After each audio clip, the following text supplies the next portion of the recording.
ये है Beijing, China का कैपिटल। ये है न्यूयॉर्क, अमेरिका का सबसे बड़ा शहर। ये है कराची, पाकिस्तान का फाइनेंशियल कैपिटल। और ये है मुंबई, इंडिया का इकोनॉमिक हब। इन सब में क्या चीज कॉमन है? इन तमाम शहरों और इनमें रहने वाले सब लोगों का फ्यूचर बहुत जल्द सिर्फ एक कंट्री डिसाइड करने वाला है, और वह है मोरक्को। नॉर्थ अफ्रीका में मौजूद दुनिया का चौथा बड़ा अरब कंट्री, जो पूरी दुनिया का फ्यूचर कंट्रोल करने वाला है। लेकिन वह क्या चीज है जिसने मोरक्को को ये अनोखा एडवांटेज दिया है, और क्यों दुनिया की सारी सुपर पावर्स की नजरें इस वक्त मोरक्को पर लगी हुई है? आइए जानते हैं आज के इस वीडियो में। ये है चमगादड़, एक ऐसा जानवर जो पिछले कुछ सालों से इंसानों के लिए खौफ की नजर बना हुआ है। चाहे वह 2020 में आने वाली महामारी हो या फिर 20वीं सदी के शुरू में आने वाला स्पेनिश फ्लू, लोग चमगादड़ को सिर्फ एक बीमारी फैलाने वाला जानवर ही समझते हैं। लेकिन बहुत कम लोग जानते हैं कि इसी चमगादड़ की वजह से पिछले 100 सालों में इंसानी आबादी 4 गुना बढ़ गई है। 1802 में European explorer Alexander one south America के कंट्री पेरू से गुजर रहा था कि उसने एक बड़ी ही हैरान करने वाली चीज देखी। असल में पेरू की जमीन एग्रीकल्चर के लिए बिल्कुल भी सूटेबल नहीं है, मगर वहां पर लश ग्रीन घास थी और लहराते हुए खेत थे। अलेक्जेंडर ने जब वहां के लोगों से इसकी वजह पूछी तो उसे पता लगा कि ये लोग चमगादड़ और कुछ समुद्री परिंदों की एक्सवेशन अपने खेतों में डालते हैं, जिससे इनकी जमीन कई गुना ज्यादा पैदावार प्रोड्यूस करती थी।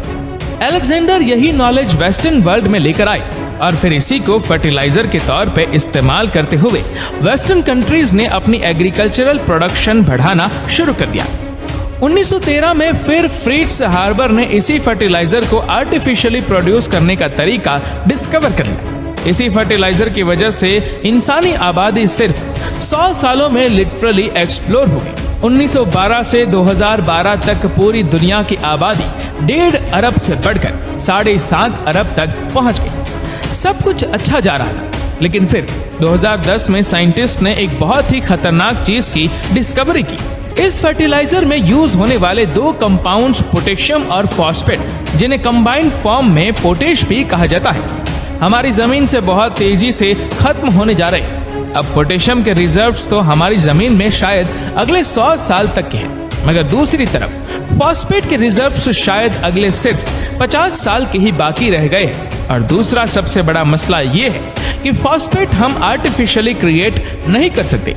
इसी वजह से बहुत सारे कंट्रीज ने फॉस्फेट रिजर्व्स को बचाने के लिए सख्त पॉलिसीज इंप्लीमेंट करना शुरू कर दी है, और इसके नतीजे में 2020 से 2021 के दरमियान फॉस्फेट की प्राइस 80% बढ़ गई है। सितंबर 2021 में चाइना ने अपने फॉस्फेट रिजर्व्स की एक्सपोर्ट बिल्कुल बैन कर दी, ताकि वह अपनी आबादी के लिए इतने फर्टिलाइजर बना सके कि उसे फूड शॉर्टेज ना हो।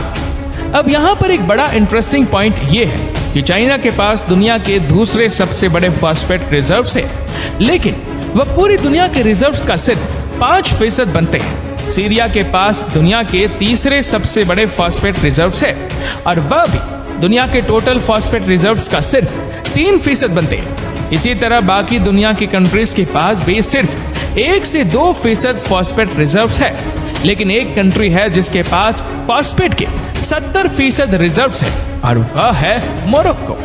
पूरी दुनिया के 70% फॉस्फेट रिजर्व्स मोरक्को के पास है।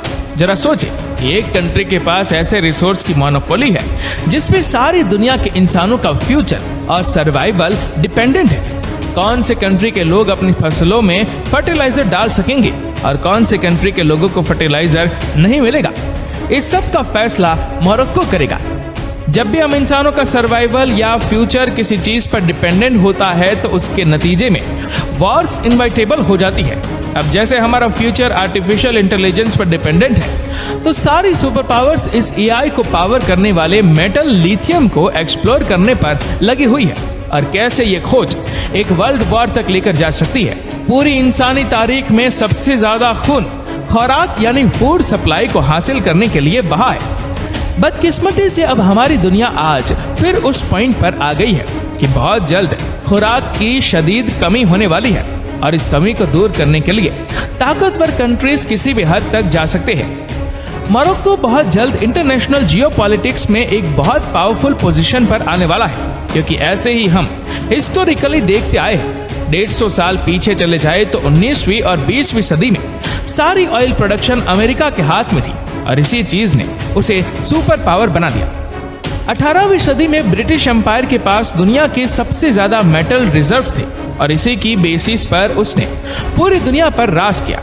और मोरक्को के पास तो ऐसे रिसोर्सेज के रिजर्व्स हैं जिन पर पूरी इंसानी नस्ल का सर्वाइवल डिपेंडेंट है। पूरी ह्यूमन हिस्ट्री में ऐसा एडवांटेज किसी एक नेशन या कंट्री को नहीं मिला जो मोरक्को को मिलने वाला है। लेकिन इसके इम्प्लीकेशंस या साइड इफेक्ट क्या होंगे, ये तो आने वाला वक्त ही